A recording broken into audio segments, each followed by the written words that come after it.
Good morning বন্ধুরা।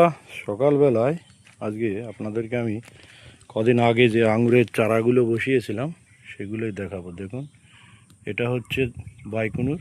তো নিচের থেকে ছিঁড়ে যাওয়ার পরে হালকা নতুন করে ব্রাঞ্চ বেরোচ্ছে। তো তারপরেরটা রয়েছে বিখ্যাত সেই দামি ভ্যারাইটি ভ্যালেজ।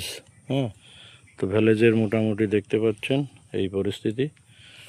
এটা ইয়েটা মানে একটু কম রয়েছে গ্রোথটা। তারপরেরটা রয়েছে অ্যাকেলো।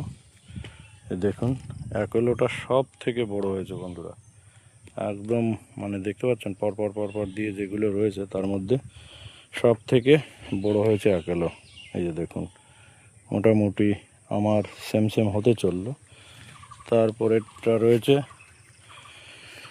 এটা রয়েছে দেখি একটু দেখে নয়, একাডেমিক। এটাও একটা দামি ভ্যারাইটি, দেখতে পাচ্ছেন 1500 টাকা নিয়েছিল চারার দাম। তো এটা মোটামুটি ভালোই হয়েছে। তারপরে রয়েছে জয় সিডলেস। এটার পাতার ইয়েগুলো দেখুন কীরকম, জয় সিডলেসের পাতাটা একটু আলাদা। তো এটাও বৃদ্ধি ভালো হয়েছে।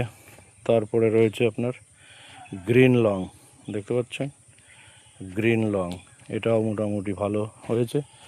লাস্টেরটা রয়েছে এই যে ব্ল্যাক ম্যাজিক।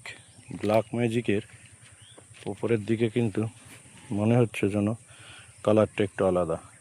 তো এই হচ্ছে আমার আঙুরের চারাগুলো রোপণ করার পরে কীরকম রয়েছে সেটা আপনাদের দেখালাম, এবং কোনটা কীরকম বেড়েছে আপনারা প্রত্যেকে সরাসরি দেখলেন।